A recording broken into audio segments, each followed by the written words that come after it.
Hello, my friends. Imagine a country where people are hungry, angry, and lost. A country where money becomes useless, where fathers cannot feed their children, and where hope feels like a forgotten dream. This was Germany after World War I. After the World War I, Germany was blamed for everything. The Treaty of Versailles forced the country to pay huge money, give up land, and accept shame. People felt humiliated. Jobs disappeared. Inflation exploded. A loaf of bread cost millions of marks. Life became unbearable. In this chaos, people were not just poor, they were desperate. And when people are desperate, they don't just want help, they want someone to believe in. Then came a man. Adolf Hitler was not rich, he was not powerful, he was not even German by birth. He was born in Austria and had failed many times in life. He wanted to be an artist, but was rejected. He lived in poverty. He felt anger inside him, anger at the world, anger at society. But he had one powerful weapon, his voice. Hitler discovered that when he spoke, people listened. Not just listened, they felt something. He didn't speak like a normal politician. He shouted. He used emotion. He used simple words. He spoke directly to the pain of the people. He told them, "You are not weak. You are not losers. You are great. Germany is great." For a nation drowning in shame, these words were like water in a desert. Hitler joined a small political group called the Nazi Party. At first, it was nothing, just a few people in a room. But Hitler changed it. He turned speeches into performances. He turned meetings into emotional events. He didn't just talk about problems. He gave people someone to blame. He blamed minorities. He blamed outsiders. He blamed enemies inside and outside the country. This made people feel better. Why? Because it meant the suffering was not their fault. Slowly, people began to believe him. They didn't see a failed artist anymore. They saw a leader. They didn't see anger. They saw strength. They didn't see danger. They saw hope.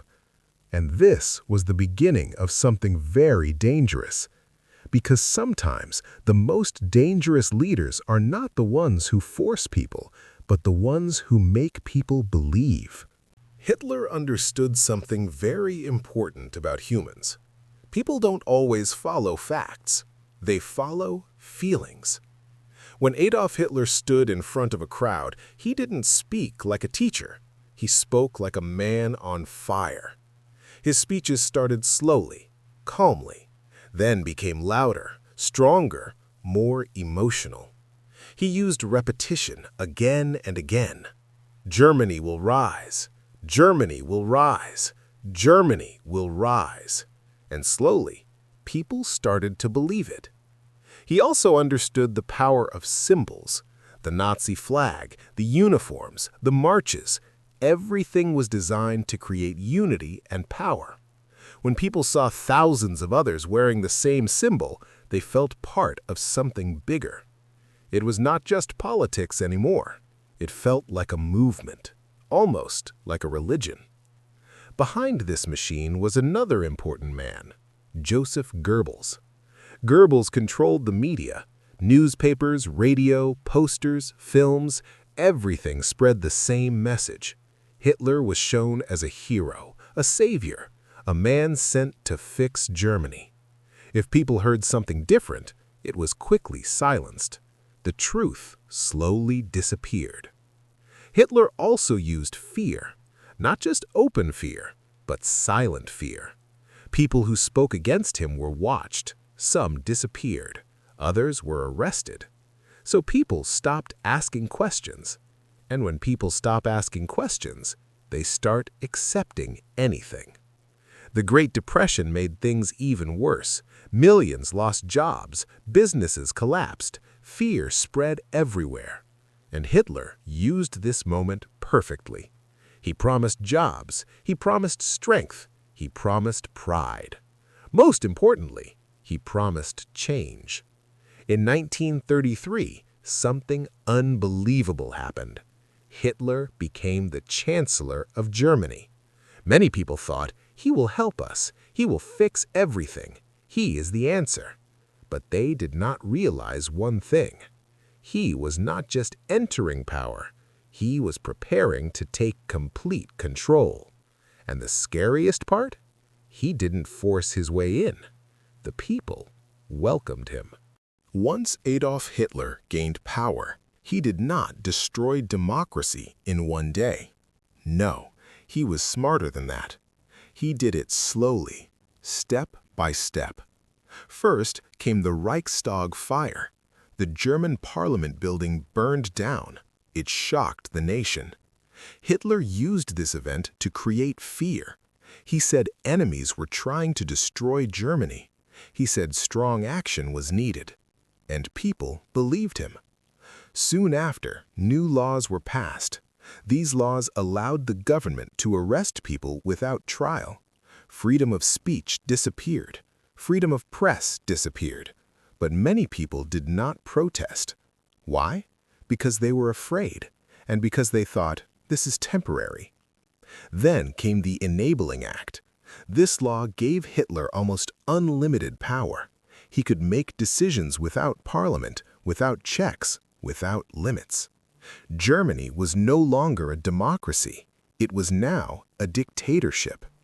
But here is the shocking truth. Many people still supported him. Why? Because their lives seemed to improve. Jobs started to return. Big projects were built. The economy looked stronger. People felt proud again. Hitler gave them what they wanted, but took away what they needed: freedom. At the same time, he began targeting certain groups. He spread hate against them again and again. Over time, people became used to it. What once seemed wrong started to feel normal. This is how dangerous ideas grow. Not suddenly, but slowly. By the time people realized what was happening, it was already too late. Because now, speaking against Hitler was not just risky, it was deadly. And Germany was no longer under the control of the people. It was under the control of one man who had once promised to save them. As Adolf Hitler tightened his grip, he created an image of a strong and unstoppable Germany. Huge rallies were held, thousands of people gathered, waving flags, shouting his name. Everything looked powerful, perfect. But it was all carefully controlled. Behind the scenes, fear ruled everything. Through propaganda, people were shown only success, only strength, only victory. No one saw the suffering. No one saw the truth. Then came expansion. Hitler began taking over lands, first small moves, then bigger ones. Each success made him more popular. People thought, he is making Germany great again. But this path led to disaster. In 1939, Germany invaded Poland. This started the World War II. At first, victories came quickly. Germany seemed unstoppable. Many people felt proud. But war is not a game. Soon, the losses began. Cities were destroyed, families were broken, death was everywhere. The truth could no longer be hidden. The same man who promised greatness had brought destruction, and the people who once cheered for him were now trapped in a nightmare. By the end of World War II, Germany was in ruins. Cities destroyed, millions dead, families lost forever. Adolf Hitler, the man who once stood before cheering crowds, now hid in a bunker in Berlin. The illusion was gone. The promises were broken. In 1945, as enemy forces closed in, Hitler took his own life. And just like that, the man who fooled a nation was gone. But the damage remained. So what is the lesson? How did an entire nation follow one man into disaster? The answer is simple and terrifying. He gave people what they wanted to hear. He used their pain. He used their fear. He used their hope. And slowly, he replaced truth with emotion. This story is not just about Germany. It is about human nature. It shows how easy it is to believe strong words, how easy it is to follow confidence, how easy it is to ignore truth when lies feel better. So, my friends, remember this. A powerful voice is not always a truthful voice. A strong leader is not always a good leader. And the greatest danger is not a dictator who forces people, but a leader who makes people choose him willingly. Because when people stop questioning, they can be led anywhere, even into darkness.